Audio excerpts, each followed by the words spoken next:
Topic discuss करते हैं, mapping का है, परसेप्चुअल मैपिंग का है, मार्केटिंग में कैसे यूज करना है। हम बाकी एचआर की भी एग्जांपल्स करेंगे, डिफरेंट एग्जांपल्स करेंगे, ठीक है। डिस्टेंसेस क्या होता है, डिस्टेंस कैसे कैलकुलेट होता है, ये तमाम चीज़ों को समझने की कोशिश करते हैं पेंट के थ्रू, ठीक है।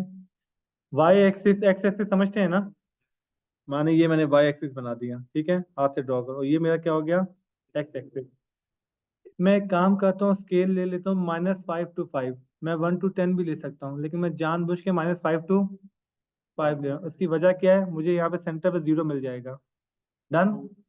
तो ये क्या हो जाएगा, -1, ये -2, -3, -4, -5, ये क्या 1, ठीक है। ये क्या हो जाएगा 2, ये 3, 4, 5, ये हो जाएगा, बोले हैं। और ये +1, ये +1, +2, +3, ये सब बन जाएगा। मुझे बताएं, मैंने अभी तक दो वेरिएबल यूज किए, एक्स और वाई, इसी में रहते हैं। अब इसमें कुछ ना कुछ पुट करते हैं।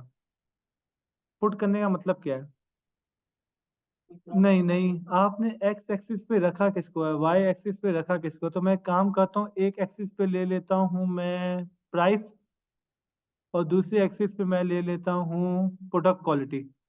डन। मैंने आपसे कहा मेरी प्रोडक्ट की प्राइस के बारे में आपका क्या ख्याल है, 1 to 10 में बताएं, ये पूछ सकता था। लेकिन आप लोगों ने स्केलिंग क्या किया, -5। तो -5 बहुत बुरी, -4, 1 था बैड, 10 था गुड। तो 1 से 10 को मैं किस पे ले गया, -5 to 5 में। डन।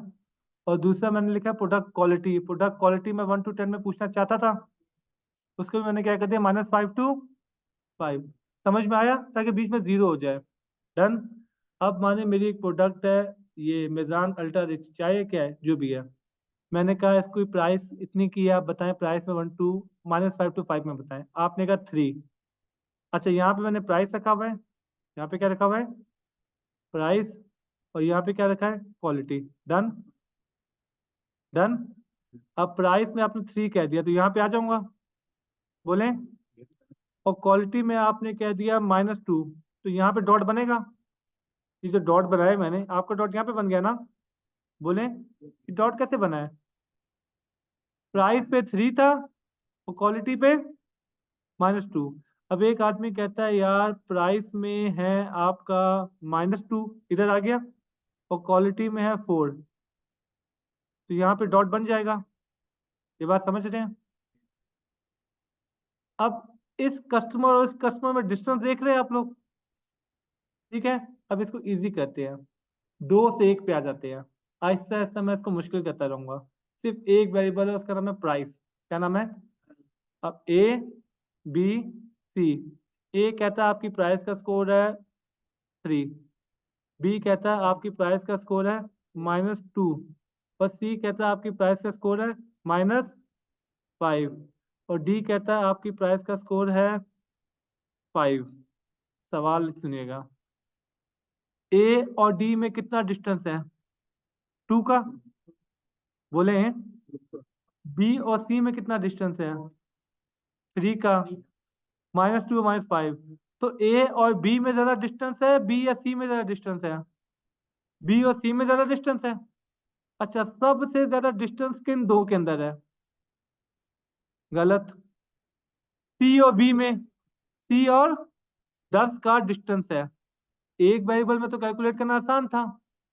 अब मैं ले आया दो वेरिएबल, एक मैं ले आया प्राइस और दूसरा मैं ले आया क्वालिटी। अब मिस्टर ए है, इसने प्राइस को 3 का, क्वालिटी को 2 का। डन। मिस्टर बी ने -2 कहा था और इसको 4 कहा था। सी ने इसको -5 कहा था और इसको 4 कहा। इसने इसको 5 कहा और इसको -2 कहा।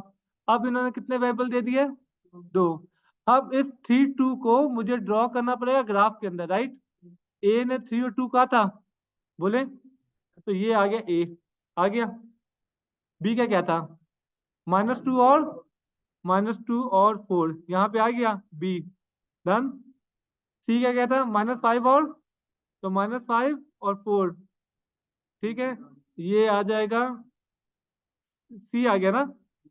और ये क्या था, बी, 5 और, ये 5 यहाँ पे -2। डन। यहाँ पे आ गया, कौन आ गया, बी आ गया, डी आ गया, डी आ गया। अब मैं देख सकता हूँ कि कौन सा कस्टमर कितना डिस्टेंस अब मैं कैलकुलेट कर लूंगा कितने वेरिएबल्स की बेस पे। अब एक काम करते हैं, तीसरा वेरिएबल बनाते हैं जी। अब जी यू 3D में आएगा, ये समझिएगा इस बात को। मतलब इस लाइन को मैं बाहर ड्रॉ कर रहा हूँ, अभी मैं जूम पे तो एक्सप्लेन नहीं कर सकता, बोर्ड पे एक्सप्लेन कर देता हूँ। ये लाइन यूं आएगी, वाई यूं आ गया, एक्स यूं आ गया और जी यूं बाहर आएगी। ठीक है, बाहर की जन्म निकलेगी। अब एक तीसरा वेरिएबल आ गया, उसका भी स्कोर लूंगा, तीनों के बेसिस पे एक पॉइंट डॉट लगाऊंगा। एक चौथा आ गया वेरिएबल, चारों वेरिएबल की बेस पे डॉट लगाऊंगा, पांचवा, छठा, सातवां। अब सोचे कितना कॉम्प्लिकेटेड हो रहा है कि कौन सा कस्टमर किस जैसा है, किसी वेरिएबल में मुझसे बहुत करीब है, किसी वेरिएबल में वो बहुत ज्यादा। अब माने मैंने उससे 12 सवाल पूछे हैं, उन 12 सवालों की बेसिस पे एक पॉइंट लगेगा 12 डायमेंशन पे, बी का भी पॉइंट लगेगा, और फिर मैं डिस्टेंस कैलकुलेट करूंगा कि ए सबसे करीब किसके है और ए सबसे दूर। अब देखिए कुछ वेरिएबल में वो किसी से करीब होगा, वो सब नेट निकलेगा, समझ रहे हैं। अब माने ये ए बी सी यहाँ पे आ गया और यहाँ पे मैंने एक सर्कल बना दिया। इस सर्कल के अंदर मिस्टर ई भी आया है, इस सर्कल के अंदर मिस्टर डब्ल्यू भी आया है, इसके अंदर जी भी आया है, समझ रहे हैं। इसका मतलब है ये जो मैंने क्लस्टर बनाया है, ये जो मैंने ग्रुप बनाया है, ये तीनों एक जैसे हैं, बोले। अब हो सकता है किसी एक दो वेरिएबल पे ये दोनों एक्सट्रीम पे हो, लेकिन सारी कैलकुलेशन करने के बाद एक ग्रुप बन गया ये। अच्छा, यहाँ पे मिस्टर एम आया था, मिस्टर पी आया था, मिस्टर क्यू आया था, इनका भी एक ग्रुप बन रहा है, बोले। तो मैं 6 8 9 10 डिफरेंट डिफरेंट सेगमेंट बना लूंगा, ये सेगमेंट, ये उन तमाम वेरिएबल्स को इनकॉर्पोरेट करने के बाद। ये लॉजिक समझ में आ रही है। तो डिस्टेंस की लॉजिक समझ में आ रही है कि एक से दूसरे से कितना, शायद क्लियर नहीं हो रही है जी।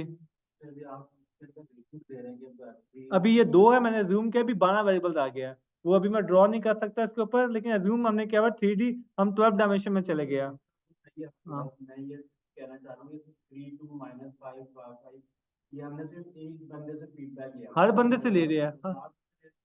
सब सारे डॉट नहीं, नहीं समझ नहीं रहे। जब एक एक से हमने 12 सवाल पूछे, हमने यहाँ पे ए लिख दिया, ये पहले का फीडबैक ये है, फिर दूसरे से पूछेंगे, फिर बी, हजार के हजार का यहाँ पे ड्रॉ करेंगे। ये देखें, ये ई आ गया, ये देखें ई आ गया, मिस्टर ई यहाँ पे आया, मिस्टर जेड यहाँ पे आया, मिस्टर एम यहाँ पे, मिस्टर पी, 1000 चीजें यहाँ पे आएंगे, 1000 स्पॉन्डेड है तो हजार के हजार यहाँ पे ड्रॉ होंगे। तो फिर मैं देखूंगा कौन सा कस्टमर किस कस्टमर जैसा है, कौन सा कस्टमर किस कस्टमर जैसा नहीं है। एक काम करते हैं, हमने शुरू से ही ज्यादा कॉम्प्लिकेटेड कर दिया है, इसको न्यू करता हूँ, दो पे ले आता हूँ। ठीक है, वापिस से दो पे ले आता हूँ। दो वेरिएबल्स बताएं, क्या क्या लेना है, प्राइस ऑफ प्रोडक्ट ले लें, बोले। चलें, अब मैं वापस आता हूँ, माने कि अजीम साहब ने मार्केटिंग में पीएचडी करना है, मार्केटिंग में पीएचडी करना है। अजीम साहब ने 7 साल रिसर्च की और अजीम साहब ने बनाई 42 स्ट्रेटजीज। कितनी स्ट्रेटजीज? इन्होंने कहा ये 42 स्ट्रेटजीज है जो ब्रांड को फॉलो करनी चाहिए। डन। अब ये मार्केटियर है, अब माने ये इंजीनियर है, इसने अपना कारोबार स्टार्ट किया, अब इसने देखना है मेरे पर्टिकुलर ब्रांड के लिए कौन सी स्ट्रेटजी यूज करूं। ये प्रैक्टिशनर हो गया, समझ में आ गया। बात समझिएगा, स्टैटिस्टिक्स में जिसने पीएचडी की उसने लीनियर रिग्रेशन बनाया तो वो डेवलपर था, मैं मार्केटियर था, मैं डेवलप नहीं कर रहा, मैं रिग्रेशन को यूज कर रहा हूँ, तो मैं क्या हूँ, प्रैक्टिशनर। तो जो फील्ड का बंदा है वो डेवलपर है, बाकी सारे प्रैक्टिशनर बन जाते हैं। मेरा काम मॉडल बनाना नहीं था, मेरा काम है कोई और मॉडल बनाएगा, मैं उसको सीख के यूज करूंगा। अब ये मार्केटियर थे, इन्होंने मॉडल डेवलप कर दिए, अब मैं हूँ बिजनेसमैन, मुझे उस मॉडल को यूज करना है। अब मेरे पास इतना टाइम नहीं है कि मैं 42 के 42 पढ़ूं, तो अब मैं सोचो मेरे लिए कौन सी स्ट्रेटेजी लगेगी। तो अजीम साहब ने बोले क्या किया, इन्होंने मुझे एक मैट्रिक्स बना के दिया दो वेरिएबल्स की बेस पे। इन्होंने कहा ये देखें, एक्स एक्सिस और वाई एक्सिस, इसके ऊपर क्वालिटी, इसके ऊपर प्राइस ले लें और इसके ऊपर क्या ले लें, क्वालिटी। डन। इन्होंने कहा ये भी -5 to 5 का स्केल है, ये भी -5। इन्होंने कहा स्ट्रेटेजी नंबर ए यहाँ पे आती है, स्ट्रेटेजी नंबर बी यहाँ पे आती है, स्ट्रेटेजी नंबर सी यहाँ पे आती है, डी यहाँ आती है, ई इधर आती है, एफ इधर आती है, जी इधर आती है। इन्होंने सारी स्ट्रेटेजी ड्रॉ कर दी। अब जानते हैं इन्होंने क्या कहा, इन्होंने कामरान साहब से कहा कि आपका जो भी ब्रांड है, प्रोडक्ट है, उसकी रेटिंग करवा लो क्वालिटी वाइज, और तो कहीं ना कहीं डॉट लगेगा। देखें वो जो डॉट लग रहा है वहां पे कौन सी स्ट्रेटेजी, लिखी है मैंने। इसका मतलब है अगर आपकी प्रोडक्ट इस लोकेशन पे आती है तो आपके लिए बेस्ट स्ट्रेटेजी ये वाली है। तो इमेजिन करें ये 2 मिनट में उस स्ट्रेटेजी पे पहुंच गए जिसको बनाने में इनको 8-10 साल। ये सारी चीजें मार्केटिंग में आपने पढ़ी है, जानते कैसे पढ़ी है? आपने ड्रामा किया था न्यू प्रोडक्ट न्यू मार्केट, याद आया? 4 बॉक्सेस बनाते थे आप लोग और आप कहते थे काउ है, कैश सॉरी कैश काउ है, डॉग है, क्वेश्चन मार्क स्टार है। आप लोग डिसाइड कैसे करते थे? आपने कहा न्यू मार्केट न्यू प्रोडक्ट, याद है आपको? तो आप इसी बेस पर डिसाइड करते थे चारों में से कौन से कॉलम में आएगा। उसी का थोड़ा एडवांस वर्जन मैंने यहाँ पे बना दिया। वहां पे 4 थी, यहाँ पे 44 कर दी। तो फिर मैंने क्या किया, 44 स्ट्रेटजीज बनाई। तो बेसिकली हमारा काम है इस तरह के मॉडल डेवलप करना। अगर हमें कंट्रीब्यूशन करनी है तो मार्केटिंग के मॉडल डेवलप करके देंगे। हमारे यहाँ हालात इतने खराब हो गए, जो मार्केटिंग में खुद पीएचडी कर रहा है वो खुद प्रैक्टिशनर बना हुआ है। समझिए इस बात को। जो स्टेटिस्टिक्स में पीएचडी कर रहा था वो क्या कहता है मैंने अपने मॉडल में अरिमा यूज किया। और भाई तू प्रैक्टिशनर नहीं है, तू डेवलपर है। बस तेरा काम मॉडल डेवलप करना था। हमारे यहाँ जो एचआर में पीएचडी कर रहा है वो किसी एचआर के मॉडल को यूज कर रहा है। और भाई तू प्रैक्टिशनर क्यों बन रहा है? तेरा काम क्या है? डेवलपर का। तू एचआर के मॉडल डेवलप कर। जो एचआर का बंदा नहीं है वो यूज करेगा, वो प्रैक्टिशनर होगा। तो हमारे यहाँ जितने लोग अब नॉर्मली कर रहे हैं वो मार्केटिंग के मॉडल डेवलप नहीं कर रहे, क्या कर रहे हैं? प्रैक्टिशनर बन रहे हैं। ये क्लियर हो गया? वापिस से कंसेप्ट पे आए। तो ये वापस से मैं आ गया डिस्टेंस के ऊपर। इस तरह मैंने 2 वेरिएबल्स बना दिए और मैंने डिस्टेंस कैलकुलेट करना शुरू कर दिया। अब मार्केटिंग परसेप्शन मैपिंग कैसे होता है? वो एक ग्राफ बना देता है और कहते हैं काम करें। यहाँ पे अच्छा, एक होता है हमारे पास रहता है सिमेंटिक डिफरेंस, 2 एक्सट्रीम केस ले देते हैं। मतलब क्या? यहाँ पे हैप्पी लिख दिया, यहाँ पे सैड लिख दिया। हैप्पी और सैड। यहाँ पे लिख दिया फन और ये लिख दिया बोरिंग। और वो डिफरेंट ब्रांड्स को रेट करवाते हैं, समझ रहे हैं? और फिर देखते हैं क्योंकि फाइन इसमें हैप्पीनेस कितने, इसमें फन कितना, और फिर देखते हैं कौन सा ब्रांड किस ब्रांड जैसा। ये समझ में आ रहा है? आप चाहे ब्रांड्स की परसेप्चुअल मैपिंग करना चाहे, आप चाहे लोगों की करना चाहे, गाड़ियों की करना चाहे, किसी भी चीज की करना चाहे। मतलब मेरा गाड़ियों में इंटरेस्ट है, मैंने कहा 2 वेरिएबल ले लो भाई, कौन कौन से?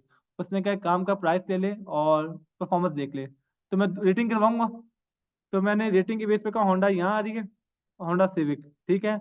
और मैंने कहा इसके अलावा मैंने आपसे कहा कि ऑडी का ये वाला मॉडल इधर आ रहा है, कैमरे का ये मॉडल, तो मतलब ये तीनों एक करीब करीब है। यहाँ पे मैंने देखा तो यहाँ पे आ रही थी सिटी आ रही थी और यहाँ पे आ रही थी एक्सएल आ रही थी। ये बात समझ रहे हैं? तो मैंने गाड़ियों की परसेप्शन मैपिंग करना शुरू कर दी। ये बात समझ में आ रहा है? लेकिन सवाल सारी घूम फिर के ये आता है कि ये आपने डिसाइड करना वाई एक्सिस पे रखना क्या है, एक्स एक्सिस पे। बस मुझे आपका विजन ये खोलना था। ये जरूरी नहीं है कि आप 2 पे करें। पहले हमने 1 पे करके देखा। 1 पे तो बहुत आसान था डिस्टेंस कैलकुलेट करना, फिर हमने 2 पे करके देखा। अब मानते हैं 3 पे, 4 पे, 5 पे, 6 पे, तो हमें किस पे आना पड़ेगा? सॉफ्टवेयर पे। सॉफ्टवेयर डिस्टेंसेस कैलकुलेट करें, वो देखे कौन किस जैसा है, कौन किस जैसा। ये सारा कुछ हम आर पे कर लेते हैं। आर पे फिर हम 8 डायमेंशन, 10 डायमेंशन, मल्टीपल डायमेंशन के ऊपर ग्राफ बनाते हैं। वो हमें डॉट कैलकुलेट करके देगा। फिर हम कहते हैं डॉट से हमें समझ नहीं आया, नंबर्स में बता। वो फिर डिस्टेंस कैलकुलेट करेगा। फिर हम उसको असेंडिंग या डिसेंडिंग ऑर्डर में करके क्या देख सकते हैं? असेंडिंग करेंगे तो जिसमें कम डिस्टेंस होगा सारे सामने आ जाएंगे। तो हम एग्जैक्ट देख सकेंगे कौन किस जैसा है, कौन किस जैसा, किसमें फर्क है। और आप जाहिर बात है किसी वेरिएबल को मजीद ऐड करेंगे, एक्सट्रैक्ट करेंगे, डिस्टेंसेस चेंज हो जाएंगे। जितनी चीजें आप ऐड करते रहेंगे उसकी बेस पे वो डिसाइड करता रहेगा एक जैसा है या एक जैसा नहीं है। ये लॉजिक समझ में आ गई? अब एक काम करते हैं, ये इसको मजीद डिस्कस करने की नीड है या थोड़ा बहुत अंदाजा हो गया है डिस्टेंस क्या होता है एक दूसरे का? ठीक है। तो ये हम एचआर में काम कर सकते हैं, बिल्कुल कर सकते हैं। कैसे? इन्होंने एचआर के मॉडल कैसे बनाया? हाँ कुछ भी ले लें। इन्होंने कहा कि एक जगह पे पे स्केल ले रहा हूँ और एक में वर्क एथिक्स ले रहा हूँ, ठीक है। और मैं आपको 16 स्ट्रेटजीज बता रहा हूँ। अब आप वर्क एथिक्स को रेट करो, आप पे स्केल को रेट करो और देखो किस स्ट्रेटजी में फॉल करो। अगर आपका पे स्केल इतना है, वर्क एथिक ऐसा है, ऑर्गेनाइजेशन कल्चर ऐसा है, तो ये वाली स्ट्रेटजी आपके लिए बेस्ट है। देखिए सामने वाला प्रैक्टिशनर उसको अच्छा नहीं आता, वो आपका ग्राफ फॉलो करके, वो आपका स्केल, इसको मॉडल भी कहते हैं ना। जैसे आप उसको बीसीजी मॉडल कहते हैं, क्या कहते हैं मार्केटिंग मॉडल को? आपने डिफरेंट मॉडल्स पढ़े हुए हैं, बीसीजी मैट्रिक्स कहते हैं। आप मैट्रिक्स बोले, मॉडल बोले, कुछ भी बोले। क्लियर हो गया? ये प्रैक्टिशनर वाली बात समझ में आ गई? इसी तरह मैं सप्लाई चेन का मॉडल बना के दूंगा। ये बात समझ रहे हैं? डिफरेंट मॉडल्स बना के दूंगा कि ये मैंने 20 स्ट्रेटेजीज बना के दी हुई हैं। इस मैट्रिक्स में पुट करके आप देखें कि आपके लिए फेवरेट स्ट्रेटेजी कौन सी है। जिस तरह हमने थोड़ी देर पहले सीखा ना, कहाँ अंकोवा, कहाँ मनोवा, कहाँ मंकोवा, कहाँ लॉग लीनियर, कहाँ ये, उसमें भी क्राइटेरिया था ना, तो हम इस क्राइटेरिया के थ्रू डिसाइड करेंगे कौन सी स्ट्रेटेजी हमारे लिए बेस्ट है। ठीक है, क्लियर हो गया। एक काम करते हैं, गूगल पे हमने सर्च किया था, गूगल पे दोबारा देखते हैं, परसेप्चुअल मैपिंग डाल दिया, यहाँ पे इमेजेस पे क्लिक कर देते हैं, देखते हैं क्या सामने आता है। अब ये देख रहे हैं, मजे की चीजें आएगी। अब डिफरेंट डिफरेंट लोगों ने डिफरेंट डिफरेंट बनाया हुआ है, ये इन्होंने ऑनलाइन कोर्सेज की ना, जो ऑनलाइन कोर्सेज कराते हैं ना, ये देखें, इंस्ट्रक्टर लीड दे दिया, सेल्फ पेड दे दिया, डीप ड्राइव दे दिया, डिफरेंट, और ये देखा कोर्स और Udemy एक साथ आ रहे हैं, समझ रहे हैं। उससे पहले वाले ने क्या किया हुआ था, ब्रांड ए ब्रांड बी, ये देखें, सी लाइक किससे बना, सी लाइक कह रहा हूँ, unhealthy healthy, boring fun, cereal cereal D cereal C, कौन सा सीरियल किस जैसा है, कौन सा सीरियल किस जैसा। और पीछे वाले ने क्या बनाया हुआ था, जो ऑनलाइन वेबसाइट पढ़ाते हैं कोर्सेज के। क्लियर हो गया, बस मेन चीज ये देखनी है एक्स एक्सिस पे क्या रखा हुआ है। और मैंने आपका विजन और बढ़ा दिया है, ये कह के कि भाई जरूरी नहीं है 2D पे ही चले, मल्टी डायमेंशन भी चलेंगे हम लोग, 3D पे जाएंगे, 4D पे जाएंगे, 5D पे जाएंगे, 6D पे जाएंगे। ये पूरा क्लियर हो गया। अब इसी बेस पे आगे हमारे क्लस्टर एनालिसिस बना हुआ है। क्लस्टर एनालिसिस जब हम पढ़ेंगे, फैक्टर एनालिसिस हम पढ़ते हैं, तो क्लस्टर एनालिसिस में करता है कि वो एक जैसे लोगों का क्लस्टर बनाता है, सेगमेंटेशन का किस बेस पे बना रहा होगा, डिस्टेंसेस की बेस पे। हम उसको वेरिएबल देते हैं इस बेस पे सेगमेंटेशन का, और वो डिस्टेंसेस कैलकुलेट करता है, समझ रहे हैं। ये तो हो गया मार्केट में। फाइनेंस में क्या करेंगे, फाइनेंस में मैं उसको स्टॉक का डेटा दे दूंगा, 250 शेयर दे दूंगा, और कहूँ इस बेस पर डिस्टेंस कैलकुलेट कर, कौन सा शेयर दूसरे शेयर जैसा है, वो पूरे पूरे पोर्टफोलियो बना के देगा मुझे कि ये 12-15 शेयर एक जैसे, इनका डिस्टेंस इन बेसिस पे कम है। अच्छा मजे की बात कर, लोग कहते हैं देखो आपके पोर्टफोलियो में ये दोनों शेयर है, उसके में ये दोनों शेयर है, ये क्या बात हुई। आपने एक्स एक्सिस वाई एक्सिस में कुछ और दिया हुआ है, आपने कुछ और बेसिस दिए हुए हैं। मिसाल के तौर पे मैं कहूँ अजीम साहब और आरिफ साहब, अगर मैं जेंडर के बेस पे बनाऊं तो दोनों एक ग्रुप में आएंगे, सहर बाहर हो जाएगी। ठीक है, अब माने यहाँ पे सुहाना बैठी हुई है और यहाँ पे बैठा हुआ समीर, अगर मैं रिलीजन की बेस पे बनाऊं तो फिर कहानी चेंज हो जाएगी। मैंने 10-12 बेसिस दे दी, मैंने कहा डिग्री को भी डाल, इनकम को भी डाल, इसको भी डाल, उसको, तो बेसिस चेंज होगी तो डिस्टेंस भी अलग होंगे, सेगमेंटेशन भी। ये बात, तो आपने जिस जिस चीज को बेस बनाना क्लस्टर में बता देते, इसी चीज को बेस बना कर डिसाइड कर कौन किस जैसा, कौन किस जैसा नहीं है। ये बात समझ में आ गया, कौन से प्रोडक्ट एक जैसे हैं, कौन से शेयर्स एक जैसे हैं, कौन किस जैसे बिल्कुल नहीं है, कौन कितने ग्रुप बनेंगे, ये सारी चीजें हम इसके अंदर कवर कर सकते हैं। थोड़ा बहुत बेसिक आइडिया हो गया, बस करें, ये इसको और डिटेल डिस्कस करना है।